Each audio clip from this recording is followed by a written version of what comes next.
நேற்று நண்பர்களோட சின்னமனூர் வரை ஒரு சின்ன வேலையாக போயிருந்தோம். போயிட்டு பேருந்துக்காக காத்திருந்தோம்.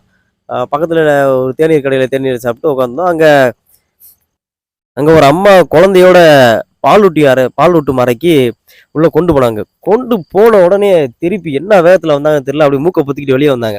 அப்போ அந்த அம்மாட்ட என்னம்மா அப்படின்னு கேட்டோம். தம்பி ரொம்ப கன்றாவியாக இருக்குது, ரொம்ப மோசமாக இருக்குப்பா அப்படின்ட்டு வெளியில் போனாங்க. அப்புறம் ஒரு பக்கத்தில் இருக்க கடையில் அந்த குழந்தைக்கு பால் கொடுத்துட்டு அப்படியே கிளம்பி வெளியே வந்தாங்க.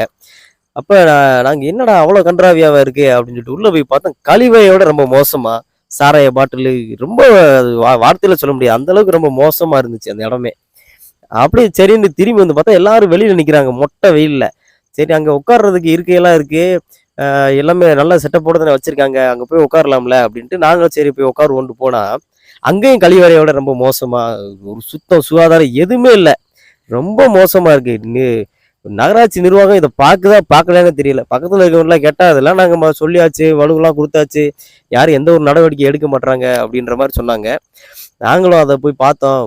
நாற்காலிலாம் உடஞ்சு போய் ஆள் உட்கார முடியாத அளவுக்கு எல்லாருமே வெளியில தான் உட்காடுறாங்க. அதுக்கு எதுக்குங்க பல கோடி ரூபாய் மதிப்பில் இப்படி ஒரு பேருந்து நிலையம் கட்டி அதை பராமரிப்பே இல்லை, எந்த ஒரு பராமரிப்புமே இல்லாமல் ரொம்ப மோசமாக இருந்துச்சு. தயவு செஞ்சு இதை சின்னமனூர் நகராட்சி இதை கையில் எடுத்து இது மீண்டும் இதை சுத்தப்படுத்தி மக்கள் பயன்பாட்டுக்கு கொண்டு வரணும்னு பேரன்போடு கேட்டுக்கொள்கின்றோம்.